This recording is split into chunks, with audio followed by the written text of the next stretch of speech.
Deredam, deredam. Oh iya. Deredam, deredam. Dadadadang, dudududung. Ya happy banget lo bro hari ini. Dadadam. Iya dong.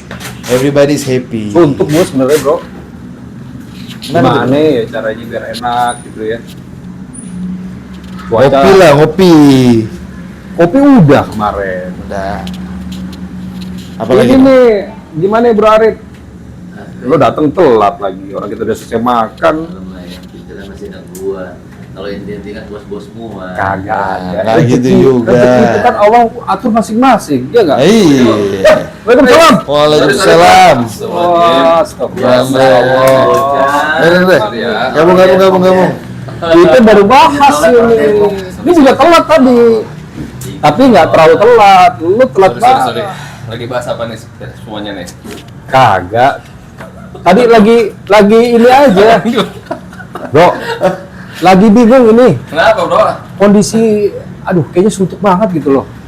Apa Bener enaknya? ya? Mau ngapain lagi gitu, Indri? Iya. Dia jenuh sama hari-hari. Iya gak? Ya kalau dibilang nikmatin hidup, kita udah menikmatin hidup, ya nggak? Kalau dibilang kita sudah ikhtiar, kita udah ikhtiar. Nah, mungkin kawan-kawan ada yang bisa kasih masukan nggak nih? Insight ya. Ya kalau mengatasi kejenuhan, ya kita kan dulu karyawan bro. Iya. Ya sekarang juga masih karyawan sih, masih jongos. Cuman kan kita itu mau naik level gitu kan. Kalau gue pernah dengar ceramah nih waktu itu, Apa itu? katanya kalau kita istiqomah harus diiringi dengan kebiasaan-kebiasaan kita yang buruk harus kita tinggalkan. Salah satunya kalau kita mau melangkah itu harus melangkah yang totalitas gitu. Nah, menurut lu gimana bro? Kalau dulu kan kita karyawan tuh. Nah, sekarang juga masih karyawan. Tapi untuk melangkah untuk merubah nasib kita tuh gimana ya kalau menurut lo? Mungkin Ya. Bro Arif ada insight gitu yang udah jadi pemuka bos. Buka agama.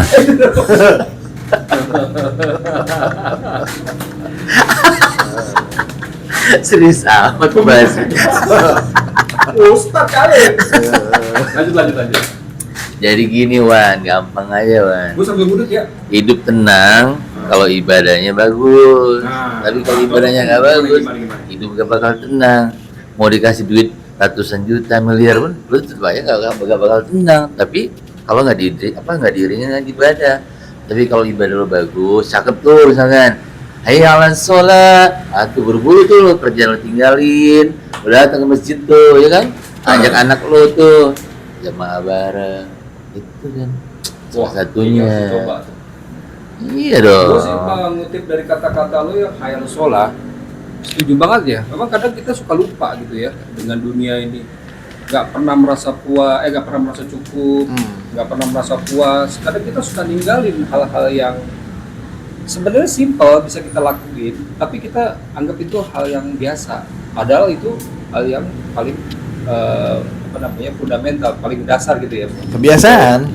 Setuju sih. Karena kita manusia kadang-kadang senang dengan menunda-nunda. Nah, Akhirnya jadi kebiasaan-kebiasaan kecil, jadi habit. ada kawan kita ini dari Pasir Putih biasa sholat, coba gimana? Kalau menurut gue pribadi sih, ya sama sih seperti kalian. Istilahnya kan sebenarnya manusia itu, Manusia kenapa? manusia itu ya itu, ya salah satunya ya diciptakan tuh dalam Pernah merasa puas. ya pas Tapi gini, banyak bro, banyak sorry. lelah, banyak Kalau mengeluh. dibilang merasa tidak puas, kita itu kan punya leveling. Ya, setuju. Leveling ini yang membuat kita bisa mengukur tingkat kepuasan kita. Nah, yang gue mau garis bawahi, mengutip tadi yang Bro Arif sampaikan, terkait kita menjalankan yang wajib. Wajib sholat ya. Nah, sholat. Karena kan gini, kita tuh merasa sholat itu biasa lah.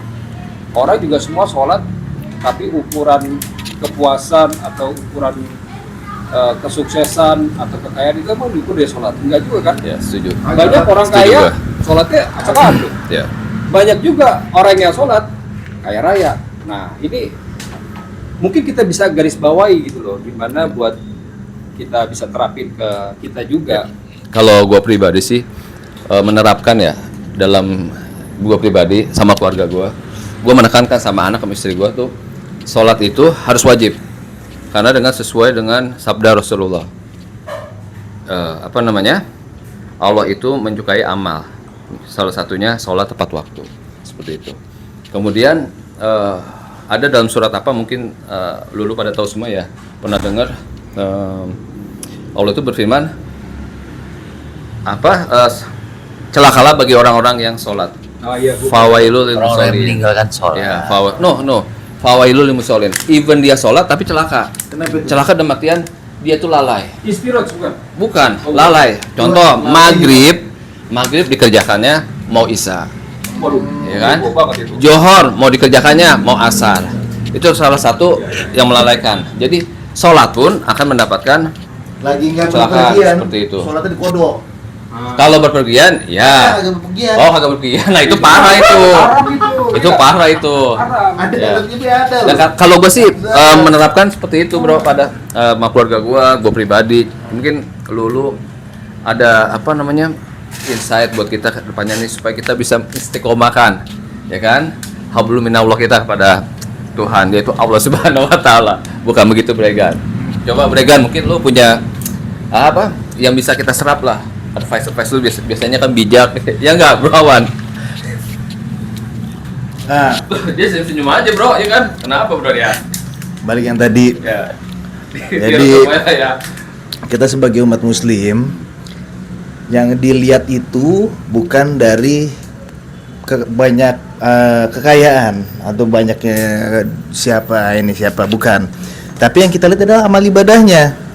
Karena kita yang dipikirkan nanti itu bukan pada saat di dunia PR kita itu, tapi persiapan di dunia ini untuk menghadapi hari akhir. Kayak pas banget. Tanggal berapa bro? Ngomong-ngomong lu umroh bro? Serius, gua juga nggak tahu ini ya. 17 bulan ini. November. 17. Aku nanti dulu. Ada satu surprise nanti akan kita sampaikan di momen ini. Oke. Ya udah tak lanjut dah. Jadi balik lagi tadi mengenai sholat, ya itu dia. Sholat itu kan juga merupakan tiang agama. Makanya ya salah satu yang membedakan kita juga dengan agama lain, walaupun kita sama-sama mengajarkan kebaikan, tapi adalah sholat itu sendiri gitu loh. Itu merupakan tiang yang jadi sesuatu yang kita wajib dan tidak bisa ditinggalkan. Mungkin Bro Arif bisa mau nambahin ya. Nasinya itu Pak. Ayolah bro. Oke, Selama ini dia paling bisa nih. Lanjutin lah. Jangan cengas. Lanjutin nih. Lanjutin ini. Nah, Bro. Udah ilmu gua masih jauh. Enggak, kita kan sharing bro. Kita sharing. Ini hanya untuk pembekalan kita. Jadi kita tuh nongkrong tidak hanya sekedar nongkrong, Betul. tapi ada satu manfaat atau faedah yang kita Faedah. bisa dapat, terutama untuk diri kita sendiri, Ya. apalagi untuk keluarga dan lingkungan kita. Setuju. Nah, ini kan Betul. satu lingkungan kita yang positif nih. Jadi masukan yang tadi Bro Egan sampaikan, Bro Andri sampaikan itu, gue juga pengen nyoba gitu kan. Ya.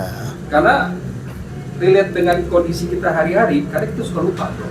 Nah, menurut Lau gimana bro? Coba.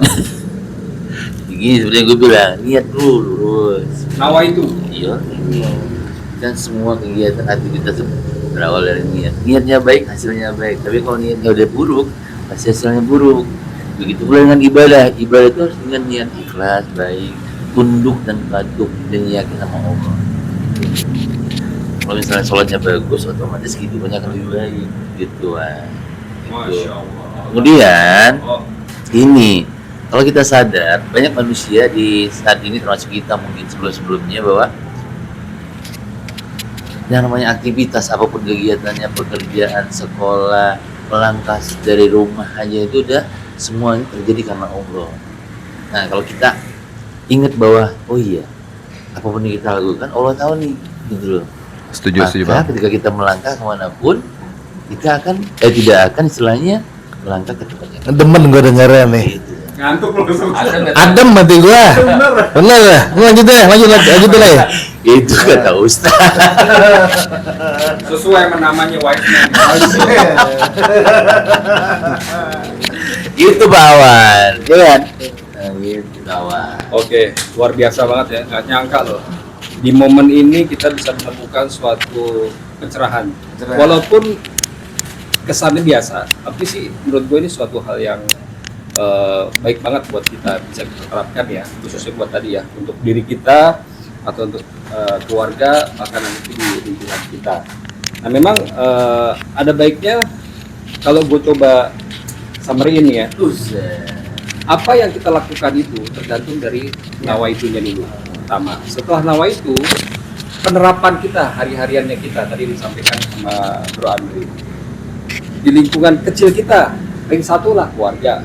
Bro Andri udah mencontohkan di keluarganya istri dan anak-anak itu selalu melakukan sholat tepat waktu, 5 waktu. Tadi itu juga menjadi satu masukan, mungkin insya Allah gua akan coba gitu ya. Nah memang sekarang gimana kita menjalankannya? Nah tadi Bro Arif sudah sampaikan juga, kalau tidak didasari sama niat hati yang baik, maka kita juga tidak akan mendapatkan kebaikan itu. Jadi kalau gue bisa samain sih, intinya kita melakukan yang kebaikan untuk kebaikan kita sendiri, atau kita berlomba-lomba untuk kebaikan. Fastabikul khairat. Setuju. Nah di momen ini sekalian nih kita minta sepatah dua patah kata nih. Teman kita nih insya Allah besok tanggal 17 November mau berangkat umroh. Oh, Masya Allah. Nah jadi ini suatu hal yang luar biasa. Mungkin gak usah gue sebut lah ya. Gue juga surprise banget ini, bro. Nah jadi Bos. pembicaraannya itu sebelumnya gini. Doi udah nelfon gue nanya-nanya. Gue curiga ini orang ngapain nanya-nanya tentang umroh gitu kan. Bahkan ngajak gue kalau ada rezeki gue pengen berangkat, cuman karena ada kebutuhan jadi gue cancel untuk insya Allah tahun depan kita berangkat bareng-bareng. Amin, amin. Nah, Bro Egan, alhamdulillah antum kan besok mau berangkat nih. Iya. Jangan lupa nih Apa itu? pesan dari kita. Apaan? Kita minta doa. Siap. Kita minta doa ini sono. Insyaallah. Insya Allah Nah, kabul. kabul. Doa yang pertama kalau boleh antum ntar kita catat list nama kita masing-masing. Sebut nama kita di sono, nama lengkap, binnya, bintinya. Kalau perlu tanggal lahir. Tapi nggak perlu. Sensus kali ya. Ya jadi insya Allah keberangkatan antum ke sana membawa kebaikan buat keluarga antum. Amin. khususnya buat Amin. kita juga Allahumma insya Allah amin. kita bisa buat berangkat. Ngomong-ngomong, kasih dong testimoni dikit. Apa itu? Motivasi antum berangkatnya apa?